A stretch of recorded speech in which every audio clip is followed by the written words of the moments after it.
아무리 많이 준비를 해 주셨어도 받는 그릇이 없으면 담길 수가 없습니다. 이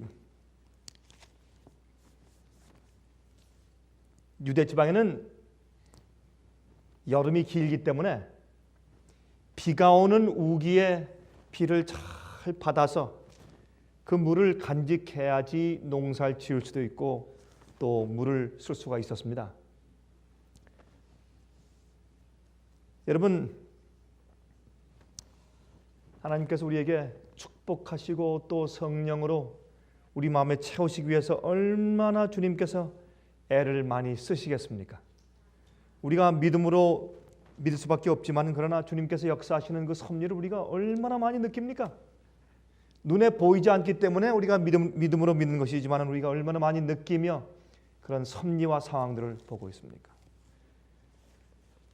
여러분 마음 가운데 지금 어떤 심정이 있으십니까? 낙심되어 계십니까? 용기가 하늘을 치솟습니까? 아니면 그저 덤덤합니까? 어떻습니까? 주님의 은혜로 마음 가운데 즐거움과 기쁨이 있습니까? 아니면 어떻습니까 지금? 심정들이 여러분들 개인적으로 다 일어나서 간증을 한마디씩 하라고 하면 여러분께서 지금 어떤 얘기를 하시겠습니까? 요한복음 15장을 좀 펴서 보시겠습니다.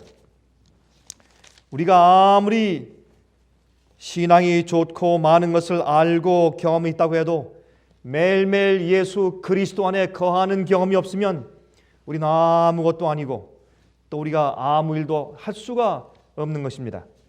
요한복음 15장 1절부터 8절까지 있는 말씀을 좀 같이 우리가 잘 아는 말씀이지만 읽어보도록 하십니다. 내가 참 포도나무요 내 아버지는 그 농부라 그랬습니다. 이 세상에 포도나무처럼 보이는 비슷한 것들이 많습니다. 그러나 예수님만이 참 포도나무요 우리가 그 나무에 접붙여짐을 당해야 열매를 얻을 수 있다고 말씀하십니다. 또 내 아버지는 농부라 하나님께서 열매 맺게 하신다고 이제 설명하십니다. 물은 내게 있어 과실을 맺지 아니하는 가지는 아버지께서 이를 제해 버리시고 무릇 과실을 맺는 가지는 더 과실을 맺게 하려 하여 이를 깨끗게 하시느니라. 과실을 맺는 가지는 점점 더 과실을 많이 맺게 되고 맺지 않는 과실은 전혀 과실을 맺지 않게 되는 상태를 말하고 있습니다. 그러므로 우리가 예수 그리스도인이 되든지 아니면 아니든지 둘 중에 하나지 예수 그리스도인인지 아닌지 그저 중간에 서 있는 그런 형편은 없다고 여기 말씀하십니다. 한 번은 말이죠. 이 알렉산더 대왕이 말을 타고 이제 군대 막살 지나가고 있는데 한 그 사병이 전혀 군인이 해서는 안 되는 말을 하고 그런 행동을 하고 있는 것입니다. 그걸 이제 알렉산더 대왕이 이제 말을 타고 가다가 그것을 목격했습니다. 그래서 화가 났습니다. 그래서 이제 그 사병을 불렀습니다. 사병, 왕 앞에 서 있으니까 얼마나 떨리겠습니까? 전 사시가 벌벌 떨면서 지금 답변합니다. 자네 이름이 무엇인가? 예, 제 이름은 알렉산더입니다. 그렇게 말했습니다. 그러니까 알렉산더 대왕이 하는 얘기가 알렉산더란 이름을 가진 사람은 그렇게 말하고 행동하는 게 아니야. 너는 알렉산더가 되든지 아니면 내 이름을 포기해라. 그렇게 말을 했다는 겁니다. 꽤 알려진 얘기 가운데 하나입니다. 우리가 예수 그리스도를 믿는 그리스도인이면 그리스도인처럼 살고 아니면 그리스도의 이름을 빼버리고 그게 좋겠습니다. 그렇죠? 그리스도인도 아니고 세상 사람도 아니고 중간은 없습니다. 여기 말씀하기를 우리가 예수 그리스도 안에 붙어 있으면 반드시 무엇을 맺는다고요? 반드시 열매를 과실을 맺는다고 했습니다. 과실을 맺지 아니하는 가지는 그것은 그 나무에게 연결되어 있지 않는단 말입니다. 우리 속에 예수 그리스도의 성령의 열매가 없으면 그리스도인이 아닙니다. 그것은 예수님과 연결되어 있는, 예수님과 접붙여져 있는 생활이 없다고 말합니다. 너희는 내가 일러준 말로 이미 깨끗하였으니 내 안에 거하라. 여기 비결입니다. 내 안에 거하라. 나도 너희 안에 거하리라. 가지가 포도나무에 붙어 있지 아니하면 절로 과실을 맺을 수 없음 같이 너희도 내 안에 있지 아니하면 그러하리라. 너희가 내 안에 있지 아니하면 절대로 과실을 맺을 수가 없다. 나는 포도나무요 너희는 가지니 저가 내 안에 내가 저 안에 있으면 이 사람은 과실을 많이 맺나니 나를 떠나서는 너희가 어느 정도 할 수 없다 그랬습니까?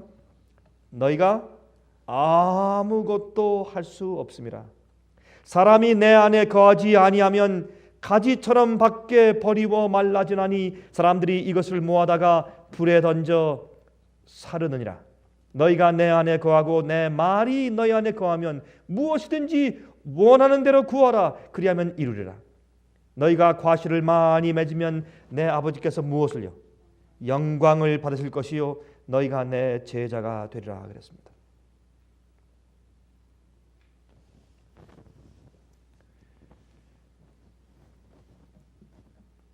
여기에 예수님께서 우리 속에 거하시는 것은 어떤 추상적인 경험이 아니고 실제적으로 예수께서 말씀하신 그 말씀이, 주님께서 우리에게 주신 그 진리의 빛의 말씀이 우리 속에 거하는 것을 예수님께서 우리 속에 거하시는 것으로 말씀하고 있습니다.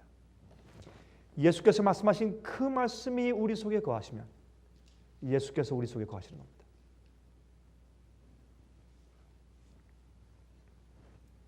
여러분, 이스라엘의 절기 제도를 아시죠? 절기 제도. 유월절, 오순절, 나팔절, 대속죄일, 그리고 또 뭡니까? 장막절. 장막절. 근데 이 무교절과 요제절은 이제 유월절이 시작하면서 이제 같이 있는 절기죠. 그렇죠? 이제 무교절, 절기죠, 일주일.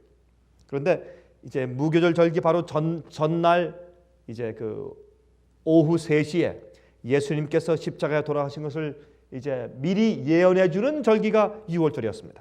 그 다음 날부터 무교절입니다. 누룩 없는 떡을 먹기 시작했습니다. 그다음에 이제 유월절 그 절부터 3일째 되는 아침은 요제절이었습니다. 또 이제 요제절부터 50일째 되는 날이 무슨 절이었습니까? 예? 오순절이에요. 오순절.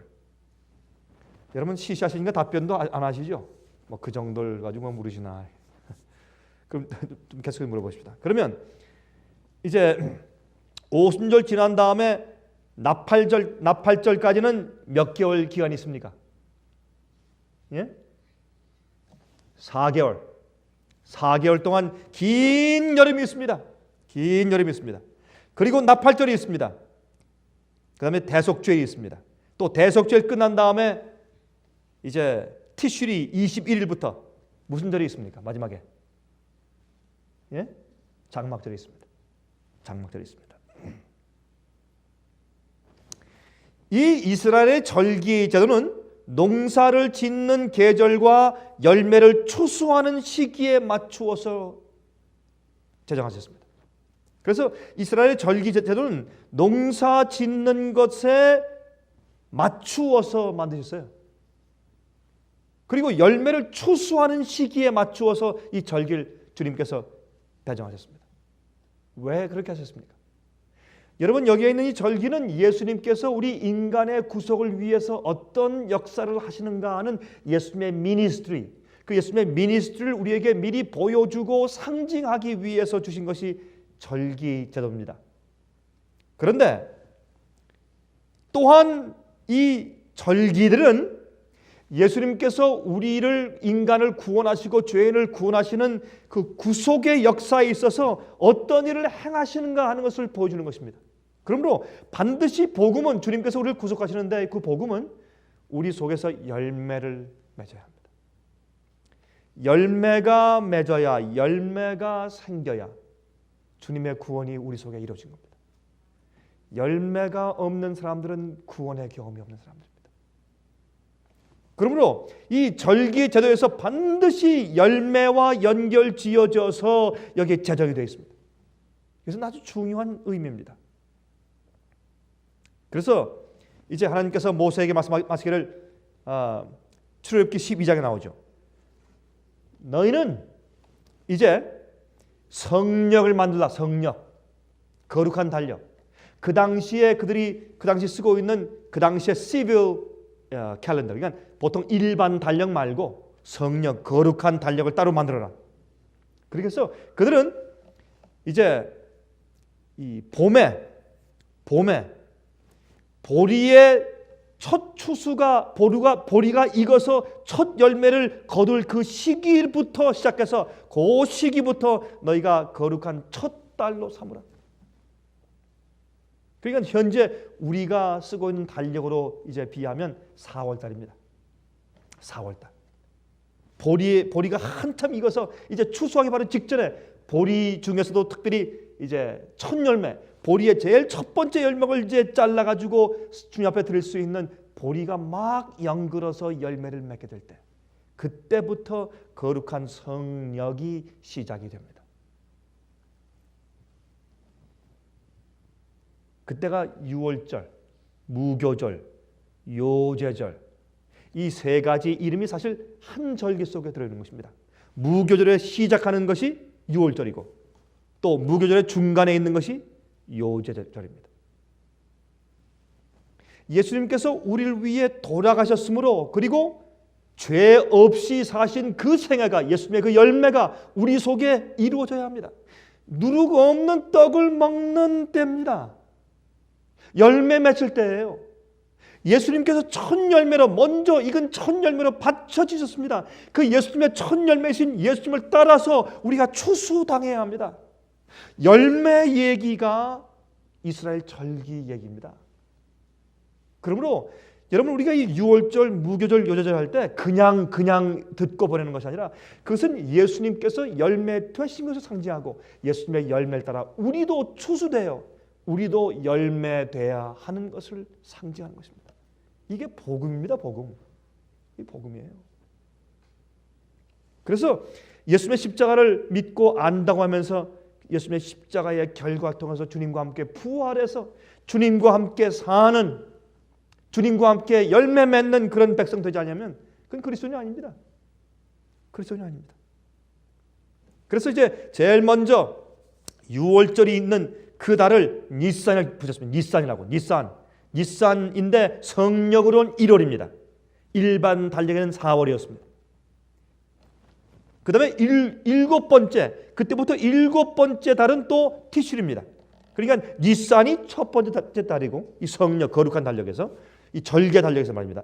일곱 번째 달이 티슐인데 그때가 바로 나팔절과 대속죄일이 들어있는 마지막 달입니다. 그러나 보세요. 성령은 7달밖에 없어요. 7개월. 그러니까 원래의 일반 그들이 사용하던 일반 이 1년에 12달인 일반 달력과 몇 달이 지금 차이가 있습니까? 몇 달이? 예? 예, 7달이니까 간단한 산수죠. 12 마이너스 7을 하면 얼마입니까? 5개월이 비입니다.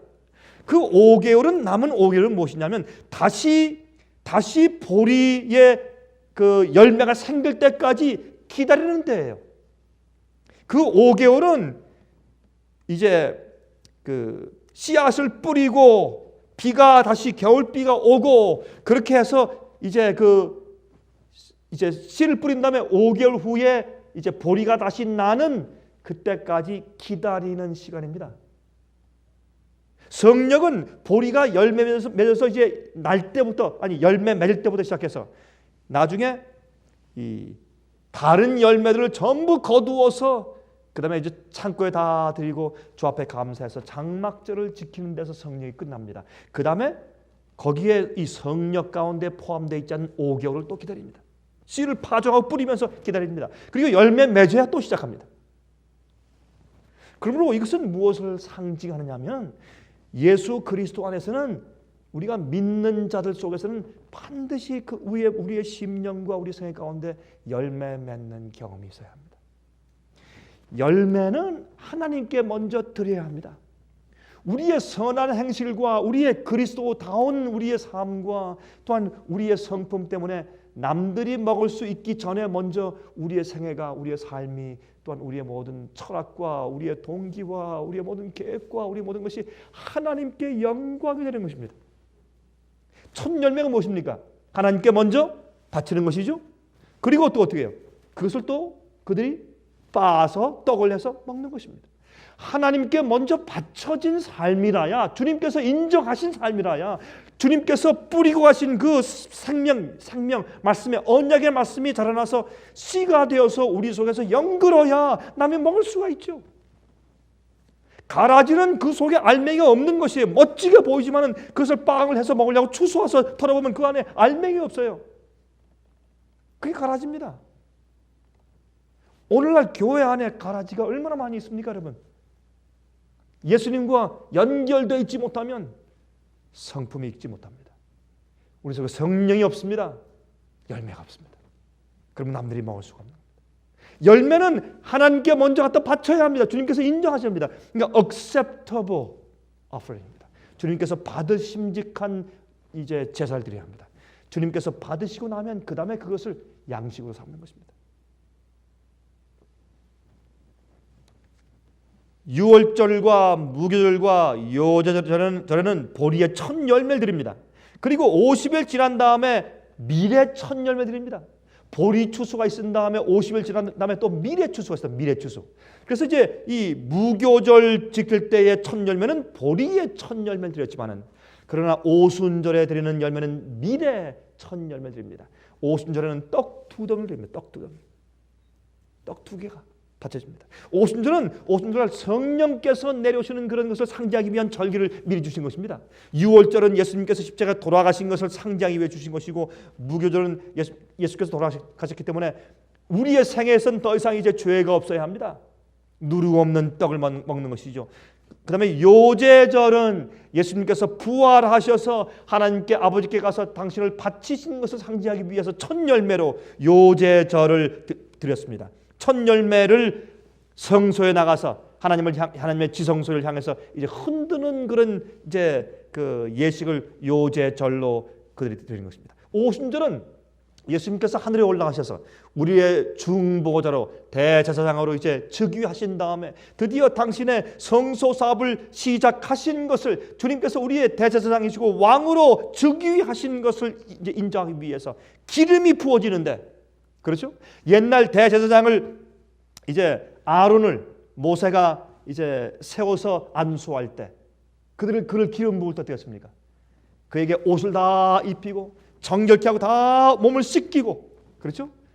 옷을 입히고 정결한 관을 씌우고 그 앞에다 금패로 여호와께 성결이라는 그런 글씨를 쓰게 하고 그 위에 머리부터 기름을 붓는 겁니다. 솥불을 가져다가 거기에 올리브 기름을 잔뜩 붓고 그것을 그 머리 위에 붓는 것입니다. 그러면 그 머리부터 쭉 흘러서 이마, 얼굴, 뺨을 타고 수염을 타고 쭉 흘러서 그것이 옷에 쭉 떨어지고 발밑에까지 주르르르 이제 기름이 흐르는 것입니다.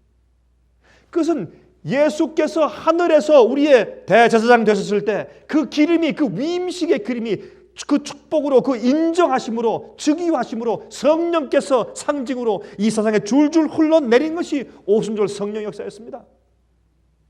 그래서 120명이 다락방에서 성령을 받은 겁니다. 이제 드디어 예수 그리스도의 십자가의 속죄의 은혜와 공로가 드디어 모든 믿는 자들에게 주님의 중보의 경험을 통해서 이제 역사될 수 있는 것입니다. 성령을 받은 자들이 나가서 복음을 전하며 복음 받는 자들에게 성령의 역사가 있게 되는 것입니다. 중보의 역사가 그들에게 효험이 있는 것입니다. 열매가 생기는 것입니다. 열매가. 그 다음에 4개월 동안 긴 여름이 있습니다. 4개월 동안 긴 여름 동안 참 힘듭니다. 초대교회 이후에 얼마나 오랫동안 중세기 동안의 광야교회에 긴 기간이 있었습니까? 긴 기간. 광야교회.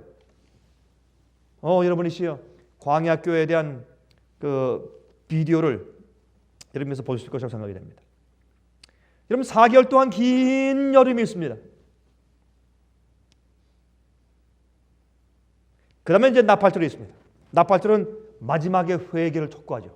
나팔절과 대속죄일이 있습니다. 이 기간은 긴 여름이 지난 다음에 올리브와 포도와 과일들이 익기 시작해서 추수하는 때입니다.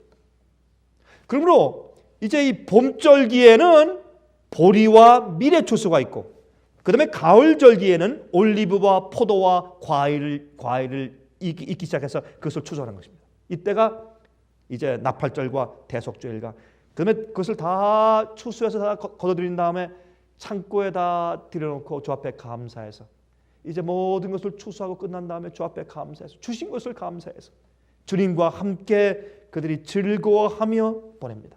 그때 이 장막절을 보내는데, 그 장막절은 그들이 과거에 40년 동안 광야에서 고생한 것을 기억하면서, 그들이 좋은 집에서 다 나와서 밖에 마당에 아니면 길거리에 텐트를 치고 살았습니다. 과거를 기억하면서. 그러므로 이 장막절은 예수께서 이 땅에 오셨을 때 주님께서 마지막으로 열매 맺은 백성들, 의인들을 데리고 땅속에 묻혀있는 의인들을 불러서 일으켜서 부활시켜 데려가고, 살아있는 영혼들은 살아있는 채로 주님께서 변화시켜서 새로운 몸을 주신 다음에 그들을 데리고 열매를 다 데리고 이 땅에서 주님의 십자가의 보혈과 성령의 역사를 통해서 열매 맺은 열매들을 데리고 주님께서 올라가시는 겁니다. 그게 장막절의 시작입니다. 주님께서 이제 하늘 창고에 넣으시기 위해서, 그래서 하늘에 가서 천년계 동안 계속해서 장막절을 지키게 되는 것입니다.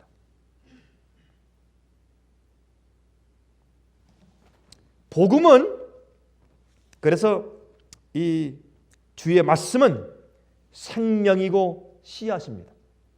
그래서 주의 말씀은 성경에 하나님의 씨라고 말했습니다. 물론 예수님이 하나님의 씨입니다. 예수님이 여인의 씨예요. 약속의 씨입니다. 그건 예수님 말합니다. 메시아를 말합니다. 그러나 사실은 주의 말씀이 또 씨입니다. 주의 말씀이 예수께서 우리 속에 살아서 움직이면 열매를 맺게 합니다. 우리 말과 행동과 우리의 사상과 우리의 계획과 목적과 동기와 소원을 하늘과 어울리는, 주님과 어울리는 하나님의 아들과 딸로 그리스도의 고난을 주는 그런 열매를 맺게 하는 것입니다. 그래서 우리 잘 아는 요한계시록 14장 7절 읽어보십시다. 요한계시록 14장 7절. 요한계시록 14장 7절. 그가 큰 음성으로 가로되 하나님을 두려워하며 그에게 영광을 돌리라. 이는 그의 심판하실 시간이 이르렀으니 하늘과 땅과 바다와 물들의 근원을 만드신 이를 경배하라 하더라 그랬습니다. 여러분, 우리가 하나님을 경배하고 예배하는 유일한 이유는 하나님께서 우리를 창조하셨기 때문입니다. 우리가 하나님을 경배하고 찬양하고 주 앞에 예배드리는 유일한 이유는 주님께서 우리의 조물 주시기 때문에 그렇습니다. 다른 건 이유가 없습니다. 우리의 조물 주시기 때문에. 그러므로 여기에 어떻게 해요? 하나님을 두려워하며 그에게 영광을 돌리라 그랬습니다. 그런데 영광을 돌리라 하는 그 말씀이 어떤 말씀에 대한 해석이냐면 6절 보세요. 또 보니 다른 천사가 공중에 날아가는데 땅에 거하는 자들 곧 여러 나라와 족속과 방언과 백성에게 전할 영원한 무엇을? 복음을 가졌더라 그랬습니다. 그러면 복음은 주의 말씀입니다. 복음입니다. 그건 진리입니다. 빛입니다. 주의 생명의 말씀이에요. 그것을, 그 씨를 뿌리면 우리 속에 반드시 열매가 있습니다. 그 열매를 가지고 주 앞에 영광을 돌리게 되는 것입니다. 그것을 마태복음에 이제 설명을 했지만 또 요한복음 15장 아까 읽은 말씀 가운데 8절에 있죠. 너희가 과실을 많이 맺으면 내 아버지께서 무엇을 받을 것이요? 영광을 받을 것이요. 영광을 받을 것이요. 그러므로 여기 보면 우리가 열매를 맺는 것과 하나님께 영광을 돌리는 것과 예배하는 것과 주 앞에 기도하는 것과 주 앞에 찬송하는 것과 경외하는 것과 다 연관이 있습니다. 하나님을 경외하는 것은 주님께 예배하는 것입니다. 주님께 경배하는 것입니다. 이게 다 열매 맺는 것입니다. 그러므로 열매를 맺지 못하면 주 앞에 영광을 돌릴 수가 없습니다. 그래서 이제 마지막 시대 이 세상을 향해서 마지막으로 지금 최후의 은혜의 통첩을 보내는데 그 천사가 내려오면서 하늘 날아가면서 온 세상에 있는 모든 백성과 민족과 방언들에게 전파해야 할 마지막 중요한 영원한 복음이더라. 이 복음은 옛날에 이스라엘의 절기로 표상되었고 예수님께서 그것을 실체로 이 땅에 오셔서 이루셨고 그 후에 이 복음이 전파되었고 이렇게 주님께서 이런 복음들을 계속해서 구약 시대나 지금이나 계속해서 반복해 주시는 이유가 무엇입니까? 우리 속에는 열매입니다. 우리 속에 이루어지는 열매입니다. 이 열매는 주님의 뜻대로 사는 우리의 품성입니다.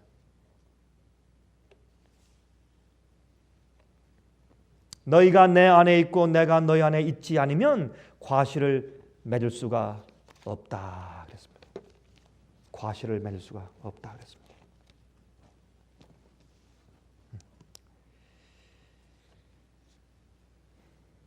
세 가지 종류의 믿음이 있습니다.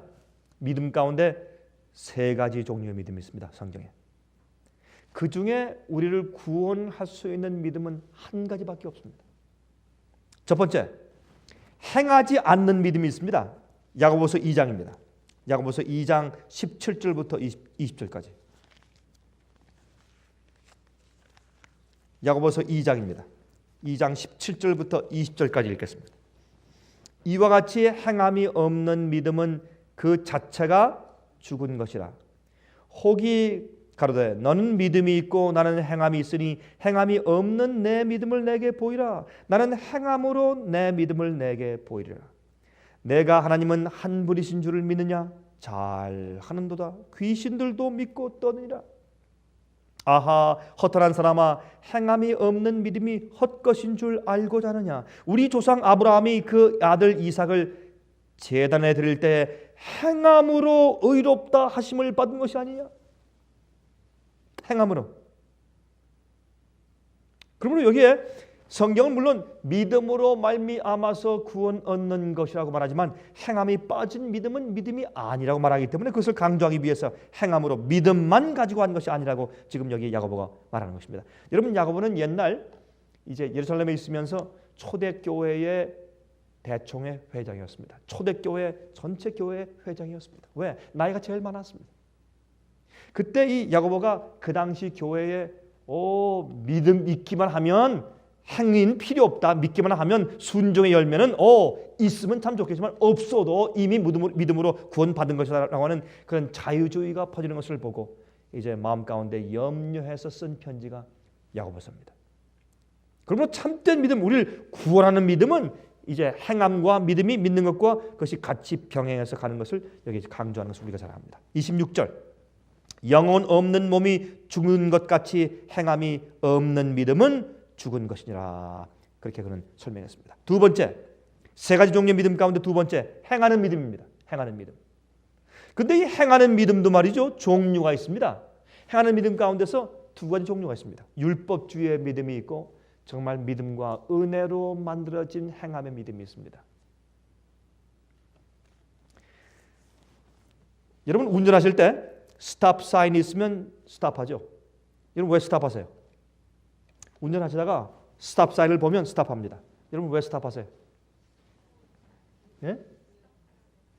스탑하라고 했으니까 스탑하는 거죠. 그렇죠. 근데 왜 스탑하세요? 그 이유가 어디 있어요? 왜요? 예? 그렇죠. 스탑할 이제 교통 표지판을 보고서 스탑하는 이유가 두 가지가 있어요. 또 이 교통 신호를 보고서 여러분 스탑하죠. 그렇죠? 스탑하는 이유가 두 가지가 있어요. 무엇이겠습니까? 첫 번째, 스탑을 안 하면 뭘 받습니까? 티켓 받아요. 100불 벌금이에요. 그러면 그 법을 지키는 동기가 지금 어디에 있습니까? 동기가. 법을 지키는 건 좋은 거예요. 그러나 지키는 동기가 두려움에 있어요. 딱지 받을까 봐. 그렇죠? 아마 말이죠. 저기 신호등 스탑 사인에 안 서든지 신호등에 서지 않아도 절대 그것 때문에 사고 나는 일은 절대 없다.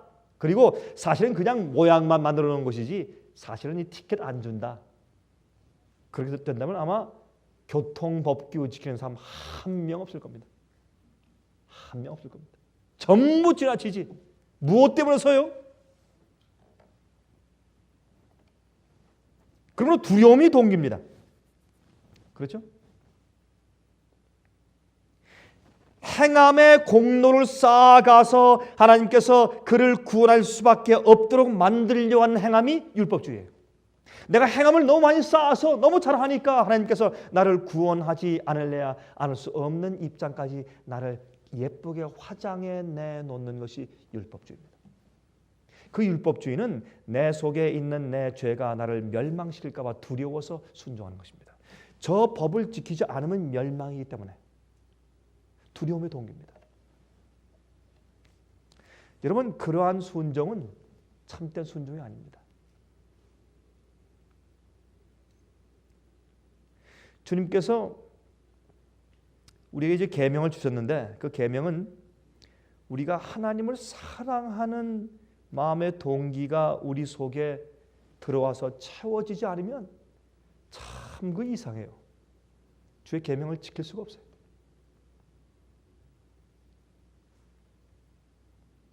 지키려고 애를 쓴 다음에 가만히 돌아보면 정말 순종한 게 아닙니다. 우리 마음속에 정말 주님을 기쁘시게 하고 싶어서 순종한 게 아니에요. 어떤 때 기도할 때 그런 생각이 많이 들어가요.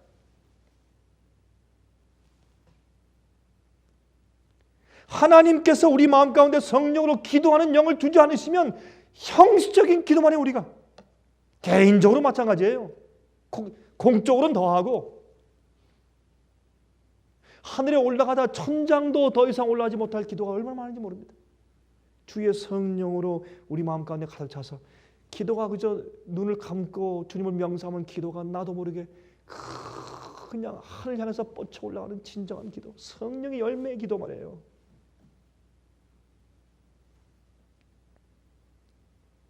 로마서 8장에 말씀하기를 우리가 어떻게 간구할 줄을 몰라서 답답해할 때 성령께서 우리를 대신해서 탄식하신다고요. 그런 기도.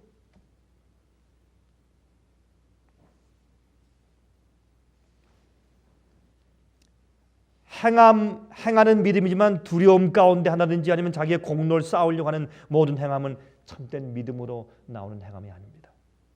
세 번째, 참된 우리를 구원하는 믿음은, 성경의 믿음은 예수의 믿음이죠. 잠깐 보십시다. 로마서 7장 7절. 그것을 요한계시록 14장 12절에 예수의 믿음이라고 설명합니다. 하나님의 계명을 지키며 예수의 믿음을 지키는 사람들이라고 설명하면서 예수의 믿음은 하나님 아버지의 뜻을 행하고 계명을 지키는 믿음이라고 설명합니다. 성경 마태복음 7장에 말씀하기를 주여 주여 하는 자마다 다 천국에 들어갈 것이 아니요 하늘에 계신 내 아버지의 무엇대로 뜻대로 어떻게 하는 자가? 행하는 자가 들어간다 그랬어요. 뜻대로 행하는 자가 들어간다. 근데 그 행함이 내 속에서 하나님 아버지의 심판에 대한 두려움 때문이 아니고 하늘 가고 싶은 내 마음속의 욕심 때문도 아니고 공로를 세우기 위한 나의 행함에 위주한 율법주의 정신의 행함도 아니고 그 주의 뜻을, 아버지의 뜻을 행하는 그 믿음은 내 마음속에 하나님을 기쁘시게 하고 싶은 그런 동기와 욕망이 내 마음 가운데 가득 찼기 때문에 나오는 진정한 순종을 의미하는 것입니다. 그 순종은 우리 마음속에 하나님의 사랑이 우리 마음 가운데 차 있지 않으면 생길 수가 없는 것입니다. 그게 열매입니다. 우리가 예수님 안에 들어가서 예수님의 열매를 받았는데 예수님의 나무의 양분을 받고 성령을 받고 생명의 양식을 받았는데 어떻게 우리 마음속에 있는 믿음의 동기와 우리 마음속에 있는 믿음의 행함이 예수님의 행함, 예수님의 성품처럼 순수한 것이 아니고 어떻게 이기적이며 두려움의 동기에서 할 수 있는 것이 될 수 있겠습니까? 열매는 예수 안에 우리 마음이 예수 안에 들어가 있고 예수께서 내 마음 가운데 성령으로 내게 하시면 우리 속에 있는 모든 믿음의 동기는 주님의 뜻을 행하고 순종하는 동기는 순수한 것이 되어야 합니다.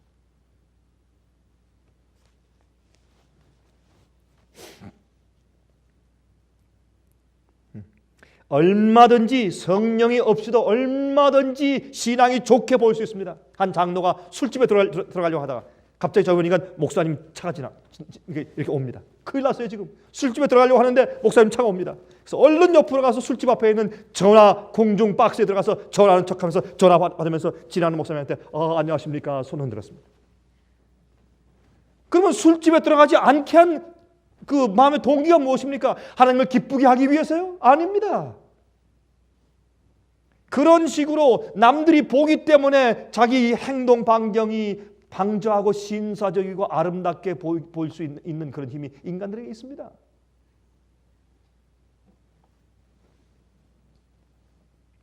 제가 한 번은 말이죠, 어떤 한 음식점에 들어가서, 전 몰랐는데 이렇게 좀 음식 이제 주는 걸 기다리고 있는데, 이제 미국 음식점입니다. 기다리고 있는데, 제가 기다리다가 옆에 있는 사람들은 좀 무의식 중에 이렇게 보니까 한 젊은 사람, 이제 한 쌍인데 부부인지 뭐 애인인지 모르지만 젊은 한 쌍이 앉았어요. 서로 마주보고 이제 앉아서 이제 음식을 주문하고 기다리는 중이었는데, 둘이 싸우는데, 야, 여러분 서슬이 시퍼래, 서슬이. 근데 싸우는데 말을 안 하고 싸워요. 우리 한국 사람들은 우락부락하고 막 공주 앞에서도 막 싸우잖아요. 근데 이 미국 사람들은 사람들 보는 앞에서는 잘 안 싸워요. 사람들 보는 앞에서는 아주 손 붙잡고 아주 웃으면서 honey, darling, dear, sweetheart 이러면서 이제 다니지만은 그러나 집안에서 주로 많이 싸우죠. 그래서 이제 그 훨씬 그런 면에 이제 세련되어 있는 것이 우리 한국 사람보다 훨씬 더 세련되어 있는 것이 미국 사람의 풍속인 것을 우리가 잘 압니다. 그렇죠? 근데 아마 굉장히 아주 심했던 모양의 갈등이, 싸우는데 말을 안 해요. 말을 안 하고 눈초리로, 표정으로, 말도 하는데 소리를 안 내고 입만 막 이렇게 하는데, 제가 가만히 보면 분명히 그냥 나쁜 말을 하는데 보니까 입만 움직여요. 소리가 안 나와요. 서로 얼굴 빨개가지고 서로 막 싸우는데, 굉장히 싸우는데 소리가 안 나요. 조용히 싸워요.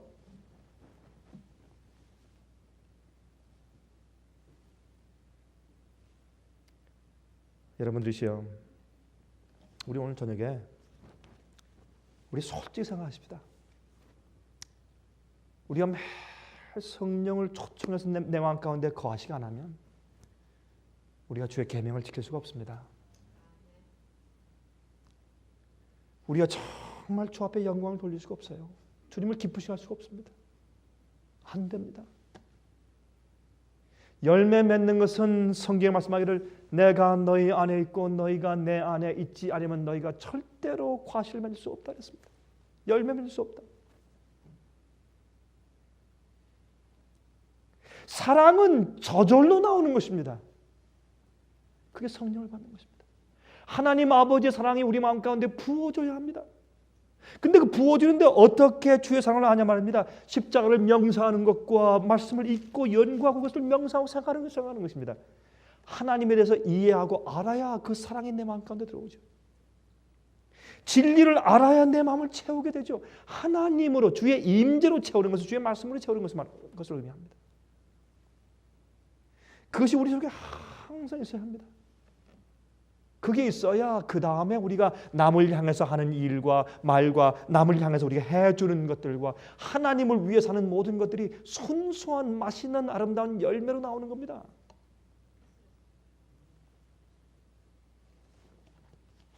로마서 7장 7절 보십시다. 예수의 믿음을 좀 보십시다. 로마서 7장 7절. 로마서 7장 7절. 그러므로 우리가 무슨 말하리요? 율법이 죄냐? 그럴 수 없느니라. 율법으로 말미암지 않고는 내가 죄를 알지 못하였으니 곧 율법이 무엇하지 말라 했습니까? 여러분 좀 읽으세요, 안 읽으세요? 지금 로마서 7장 7절 펴셨어요? 다시 읽읍시다. 그런즉 우리가 무슨 말하리요? 율법이 죄냐? 그럴 수 없느니라. 율법으로 말미암지 않고는 내가 죄를 알지 못하였으니 곧 율법이 무엇하지 말라고요? 탐내지 말라 하지 아니하였다면 내가 탐심을 알지 못하였으리라. 자, 그러므로 여기에 율법은 무엇을 말하는 것이에요 지금? 예, 죄를 알게 하는 것인데 여기에 율법이 지금 탐내지 말라라고 말했으니까 율법은 뭘 말하는 것이에요 지금?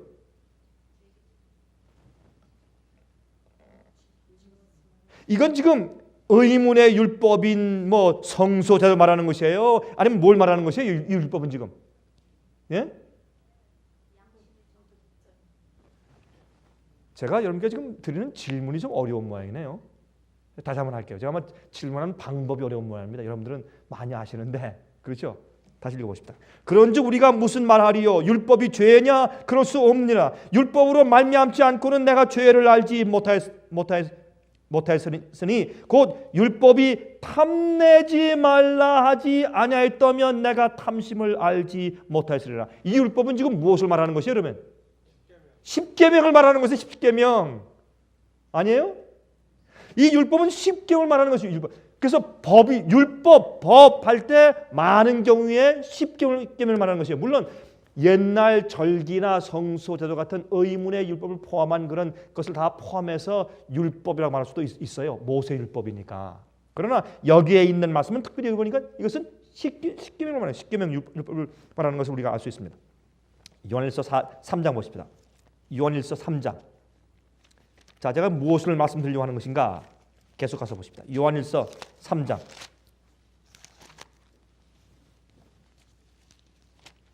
요한일서 3장 4절부터 읽겠습니다.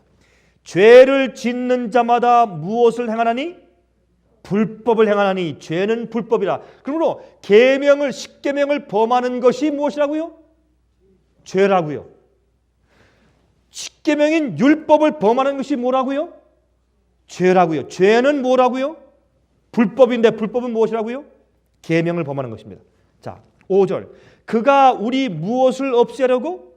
죄를 없애려고 나타내신 바 된 것을 너희가 아나니 그에게는 죄가 없느니라. 자, 그러면 예수님께서 우리 속에서 죄를 없이 하려고 나타나셨어요. 그러면 죄가 아까 뭐라 그랬어요? 뭐가 죄입니까? 그 전절에 4절에 죄는 뭐라고요? 불법. 불법이 뭡니까? 계명을 범하는 것. 그러므로 예수님께서 오셔서 우리 죄를 용서하시고 우리를 구속하셨을 때 우리 속에서 죄를 없애시면 우리 생애 가운데 우리 속에서 무엇이 없어지는 것입니까?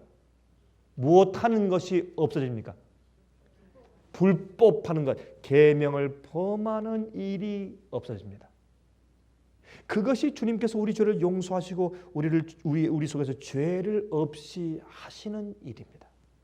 그게 예수님의 중보 사업이에요. 복음엔 반드시 이 열매가 있어야 합니다.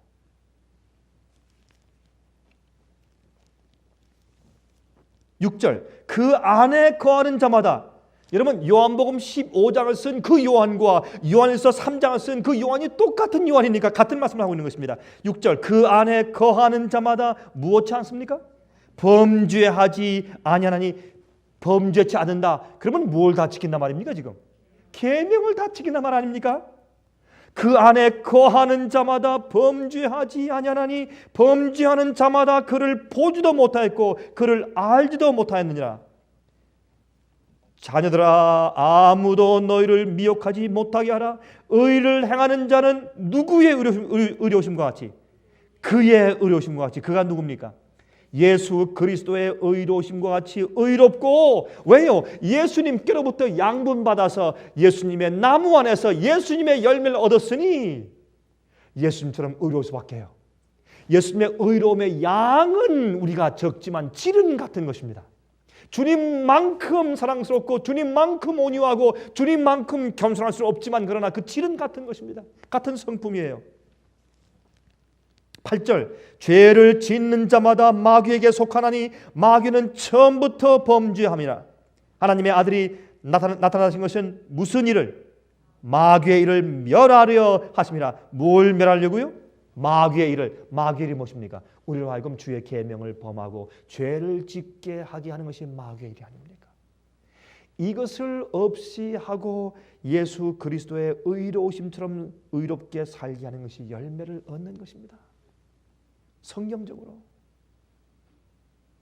9절. 하나님께로서 난 자마다 죄를 짓지 아니하나니. 자, 이 말씀은 성경에서 빠져 있으면 좋겠죠. 그렇죠? 여러분 어떠세요? 느낌이. 요 성경은 좀 지웠으면 좋겠죠. 성경 말씀하기를 하나님께로서 난 자마다 죄를 짓지 아니하나니. 이는 그 이유는 무엇이 그의 속에 거하며? 하나님의 씨가 그의 속에 거하며. 이게 하나님의 씨가 무엇입니까? 예수 그리스도 또 그의 말씀이에요. 예수께서 말씀으로 성령으로 내 속에 내지 하시면 내가 죄를 짓지 않습니다. 그러므로 그 뜻은 무엇인가? 내가 죄를 짓고 계명을 범하고 내가 쓰러질 땐 어떻게 했단 말입니까? 예수의 손을 놓았단 말입니다. 주님을 어떻게 내보냈단 말입니다. 주님과 잠깐 분리되었을 때 우리가 쓰러지고 범죄하는 것입니다. 그렇지 않고 내가 예수 안에 있고 주께서 내 안에 거하시면 죄를 짓지 않습니다. 성경은 분명히 그것을 말하고 있습니다. 우리가 범죄하는 것은 우리가 자꾸 예수의 손을 놓기 때문에 그러한 것입니다. 어떠한 유혹과 어떠한 시련이 올지라도 우리가 예수 안에 있고 예수께서 내 안에 있으면 죄를 짓지 않는다고 성경은 선포합니다. 우리가 죄를 짓는 것은 예수님께로부터 자꾸 손을 놓고 우리가 분리되어 있기 때문에 죄를 짓고 계명을 범하는 것입니다. 그것 이외에 이유가 없습니다. 하나님의 씨가 주님께서 우리 속에 거하시면 절대로 우리가 범죄치 않는다 했습니다. 여기 보세요. 이는 하나님의 씨가 그의 속에 거하며 저도 범죄치 않는 것인 그랬어요? 뭐라 했어요 이게? 저도 범죄치 못하는 것은 하나님께서 났습니다.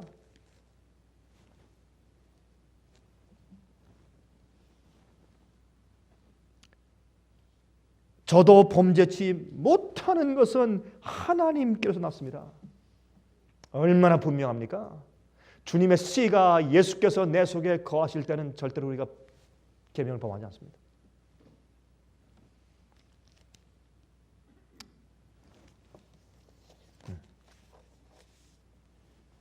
여러분 성경은 이렇게 표현하지 않습니다. 너희는 가서 죄를 이제부터 덜 지으라 그랬습니까? 그런 말씀이 있어요? 없어요? 성경에? 그런 말씀이 없어요. 죄를 이제부터 조금씩 좀 내리자.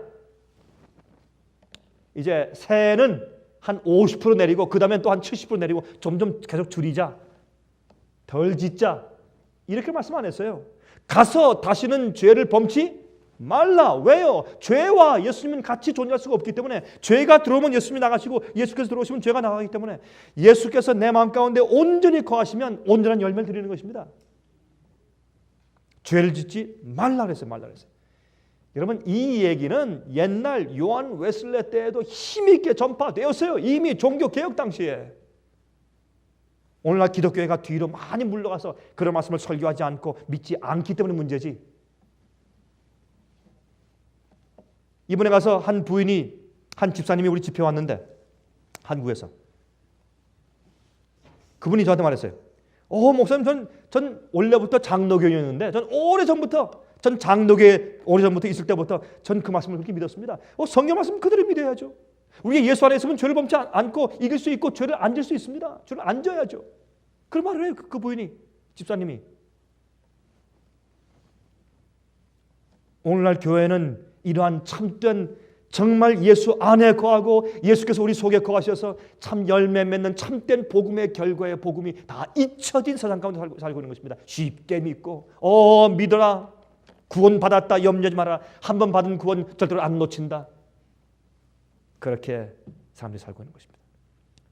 그러나 성경 말하기를 골로새 1장 27절에 말씀하기를 너희 안에 계신 그리스도가 영광의 소망이라 했어요. 우리가 할 수 있는 일은 예수께서 우리 속에 거하시기 때문에 그것이 영광의 소망이요. 그것 때문에 우리가 하나님께 영광을 돌릴 수 있는 것이고 그 이유 때문에 내 속에 그리스도의 열매가 있는 겁니다. 그것 때문에.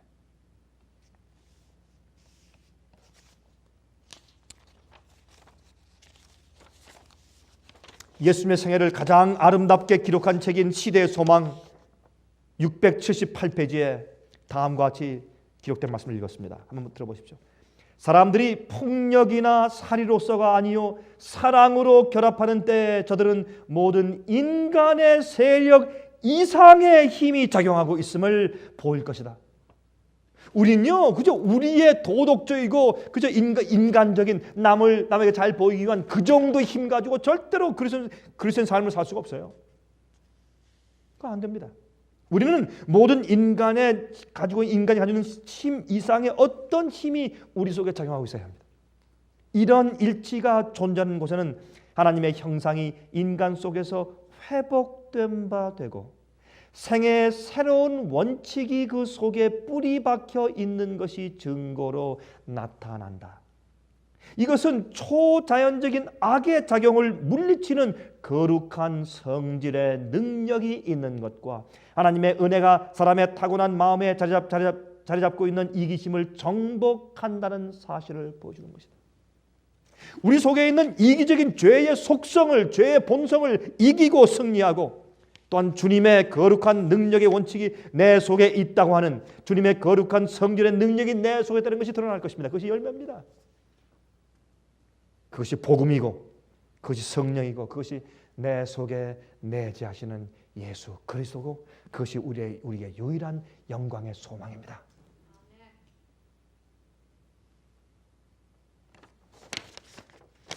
또한 초대교회 행적에 대해서 기록한 책인 사도행적 책 451페이지에 이런 말씀이 있습니다. 사도는 신앙이란 의식이나 예식, 신조나 교리로 구성되는 것이 아니라는 사실을 나타내었다. 만약 그렇다면 자연인은 우리 보통 사람들이 그가 세상 사물을 이해하는 것처럼 연구에 의해서 신앙을 깨달을 수 있었을 것이다. 우리의 인간적인 지식과 연구를 통해서 신앙을 이해할 수 있을 것이다. 만약 그런 것이라면, 그러나 바울은 신앙이란 실제적인 구원의 능력이요 전부 하나님께로 말미암은 원칙이며 하나님의 새롭게 하시는 능력이 영혼에게 임하는 것을 각인히 체험하는 것이라고 가르쳤다. 바울이 말한 복음은 뭐라고요? 주님의 초자연적인 능력이 내 속의 이기심과 죄된 본성을 쳐서 이기고 하나님의 뜻을 이룰 수 있는 그 사랑을 심어주는 하나님의 초자연적인 능력, 새롭게 하시는 능력이 내 속에 임하는 것을 체험하는 것이 실제적으로 매일, 그게 뭐라고요? 그게 신앙이라고. 신앙은 어떤 성경의 가르침을 이해하는 것이 아니라 주님의 복음의 능력, 하늘의 초자연적인 능력이 성령으로 내 속에 들어와서 내 속을 채워서 나로 하여금 어떤 사람으로 만들게 하는 그런 능력이 내 마음속에서 경험되는 것, 그것이 신앙이라고.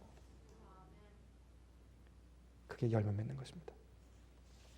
주님의 사랑이 우리 속에 있는 이기심과 인간적 성정과 동기를 대체할 때만 가능합니다. 예수께서 이 땅에 오셔서 우리 마음속에 있는 그 모든 것들을 그런 것들이 더 이상 죄의 유혹을 받지 않을 수 있는 그런 새로운 몸을 주실 때까지 우린 전쟁해야 합니다. 항상 죄의 유혹을 느낄 것입니다. 그러나 그것을 이기고 정복하고 즐겁고 기쁜 마음으로 온 마음을 다해서 하나님을 사랑하는 마음으로 주님의 계명 지키고 주님의 뜻대로 하고 주께서 가라는 길 가고 십자가 메고 자기를 매일 부인하고 매일 주님 따라가고 그것이 즐겁고 그렇게 하는 것이 보람 있고 힘들어도 주님만 바라보고 이러한 거룩한 열정이 우리 속에 있는 것인데 그것은 우리의 힘과 우리의 노력과 우리의 수고로 그런 것이 생길 수 없다 그 말입니다. 우리가 가지고 있는 그리스도인의 열매는 하나님께로부터 생긴 열매입니다. 성령의 열매입니다. 여러분 오늘 저녁에 여러분과 제 마음 가운데 그러한 열매가 있게 되기를 간절히 사모하는 그 성령의 사모함이 여러분과 제 마음 가운데 가득하기를 간절히 바랍니다.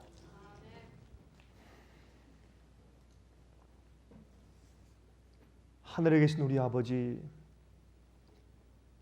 오늘 우리가 다시 주의 약속을 믿고 간절히 간구하오니 우리 속에 있는 죄의 소욕과 욕심들을 이길 수 있도록 성령을 주시옵소서.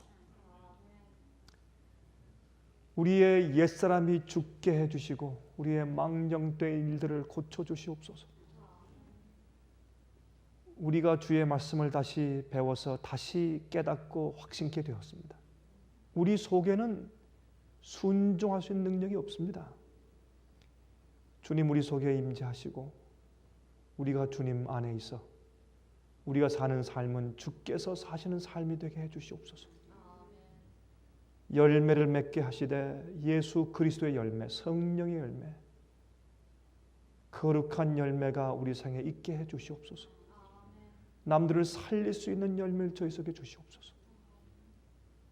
우리가 주님의 아들과 딸다운 주님의 자녀되는 권세를 얻게 해주시옵소서. 예수 그리스도의 거룩하시고 귀하신 이름을 의지해서 간절히 기도합니다.